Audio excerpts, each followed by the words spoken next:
And you said sort of those setting your mind on fire. What are some of the things that you wish you could get through to your colleagues that would set their mind on fire that maybe they haven't realized? It's very simple. How dangerous the debt is, how fast it's moving, and the path to prosperity, and to manage that debt. That window is closing every single day we don't do things, and that's in some ways the benchmark what I speak to. And it's your generation, my daughter, and people who are heading to retirement in the next few years are the ones who are going to get crushed. But we chase today's shiny object instead of the avalanche that's coming down the mountain towards us. So in 2022, if Republicans take back the House, maybe the Senate, and obviously President Biden will still be in office, is there a way in that time period for the government to start handling this? Is there maybe a bipartisan path? Is there a way to get people on board? There's always a way, but you'd actually have to have a number of my brothers and sisters on the left. And I'm going to sound like a jerk when I say this, but accept math.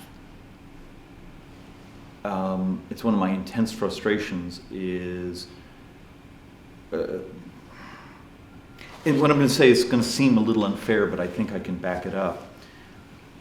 There is a cultural difference between those of us on the right and the left.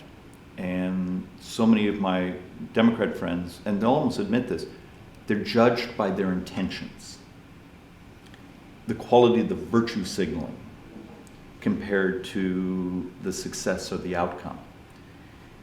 And if you're incentivized to push policies or concepts or spending or regulations because it has a great title, it feels good, it sounds good, even though every data point says it will make people poorer, it will slow the growth of the economy, the society's opportunities. It's hard to have that compromise. You know, people often say, this is going to sound a little bit like a heretic. People say, well, why can't you just compromise? Let's split the loaf in half. How about if the loaf itself is rotten? If the underlying concept actually doesn't work?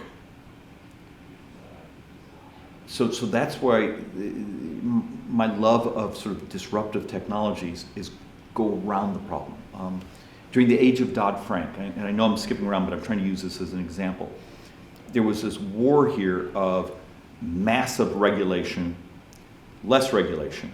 And my argument was that you're both missing the point. What makes a banking institution stable? Capital. An institution that holds a certain amount of equity capital, regulate them less. Because that was the benchmark of stability, not armies of regulators being more or less. And it's a different way to think is, we want to have the fight over this when the actual solution was going around it.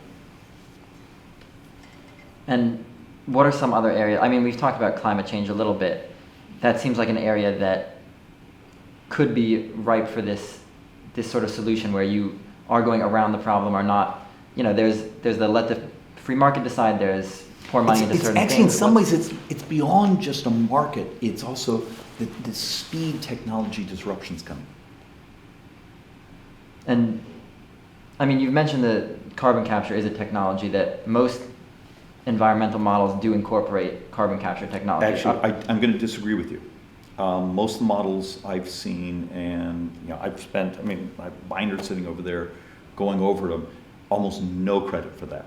The good ones put in about 10 gigatons of CO2 capture by 2050. Please send me that. I'd love to see someone, because I have a couple of them you can even run on your MacBook over there.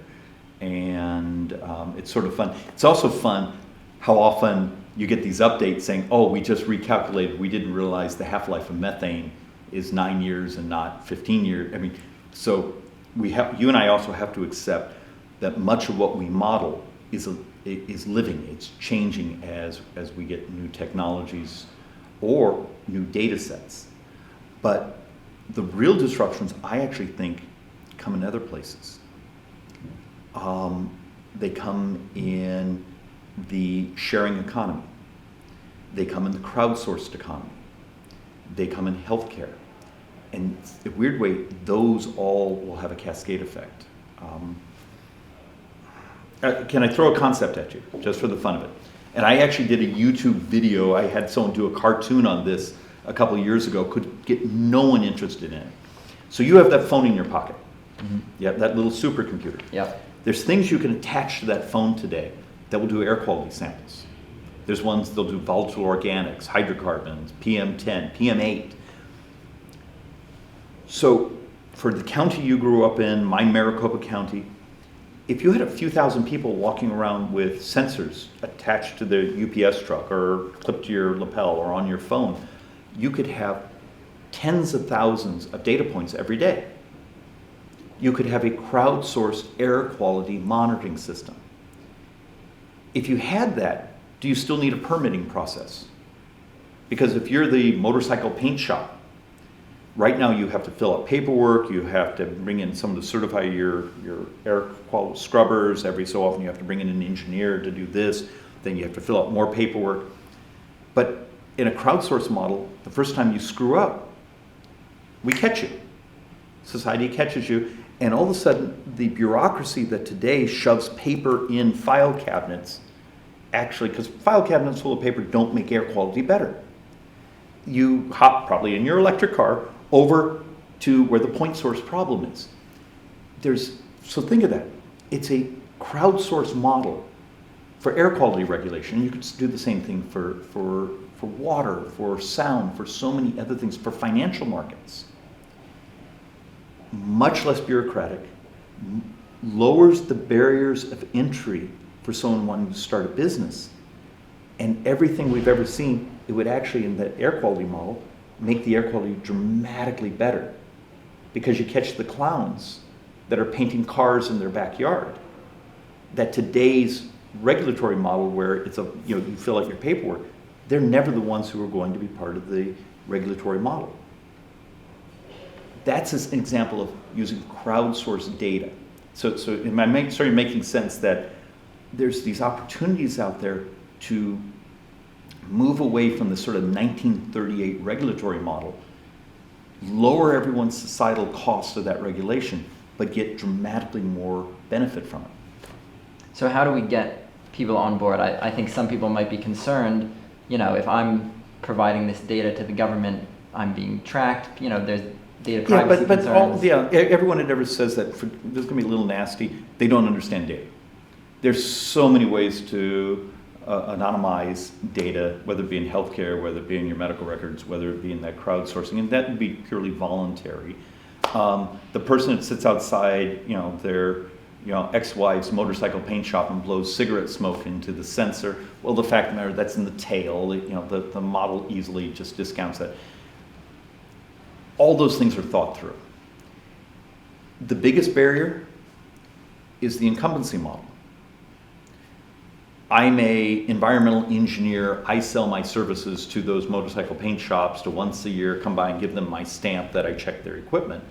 That person lobbies against a disruptive crowdsourced model that the bureaucrats at the county air quality regulator don't like a crowdsourced model because it just changed all their jobs or eliminated their jobs.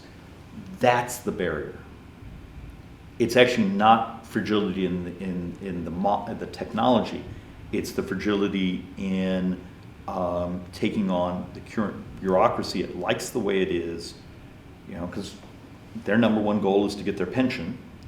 And the business bureaucracy that says, hey, we make our living at this. We don't want to become Blockbuster Video. I think a lot of people might be upset with the pace at which Congress moves. As they should be. You're proposing sort of these changes that, like you said, the incumbency model, and that applies for Congress too, might not be interested in pursuing. So what are the ways to incentivize Congress to take action other than one of the things we've done is a simple example. We have a piece of legislation to extend the expansion of telehealth. When the pandemic is declared over, you could still have your access to telehealth, which goes away. You know, my legislation that expanded that. Within there, we've tried to put in language saying, hey, you could also, the definition of telehealth is what the FDA has said meets meets a certification standard, because we do have some algorithms that the FDA has certified. Diabetes pump, your ability to use that, your sensor, the pump, your phone, that's an example of an algorithm that's helping you manage your blood glucose. So back to my flu kazoo, if you could legalize that technology, now the next level is you're also going to have to find states that are willing to deal with their state licensure issues. But there'll be some states out there that are willing to take a flyer at looking to and it's not the future. I mean, this technology is here today. We just have regulatory and reimbursement barriers to it. So my approach has always been, don't be prescriptive. Just say, if this type of technology meets the safety and efficient and standards, let the technology fly. And I think you and I will all be surprised what that technology is. We have a running joke in my family. What are the 2 times in life you think you know everything? When you're 13 years old and the day after you get elected to Congress. And the reason we use that as a joke is you got a lot of people here that are very smart, but everything they know is now a decade out of date. And they're still fighting for that. I read like 5 hours a night of just crazy stuff. And sometimes you see there's these little gems of where the future is going to take us if I can get Congress out of the way. And you mentioned that innovation might be easier in states at the state level where it's perhaps a little more nimble. Are there any states that you see doing something, whether it be Arizona, whether it be a different state, that's doing something in innovation that Congress should maybe take a look at and embrace? In some ways, it's not Congress looking at the states. In some ways, it's Congress stop trying to control everything out of Washington. And I have a great interest in blockchain. I've done lots of work. So everyone hears the word blockchain, they immediately think cryptocurrencies. And I actually think blockchain because it can protect your privacy, but you get to see who's looking at you. It's absolutely bulletproof when properly designed. So it actually has some really neat possibilities. In states like Arizona, we've set up a blockchain sandbox, so you can sort of set up and experiment with the technology without getting litigated out of business. I think I saw Iowa doing something very similar, Massachusetts. Those are hopeful signs. I think they need to go further, but from the federal level, we control so much of the money, and that becomes part of the problem. It's always about the money. And if we allow the money to flow to where it does good things instead of flow to what we like or who supports us politically, it makes it much easier for the states to be innovative.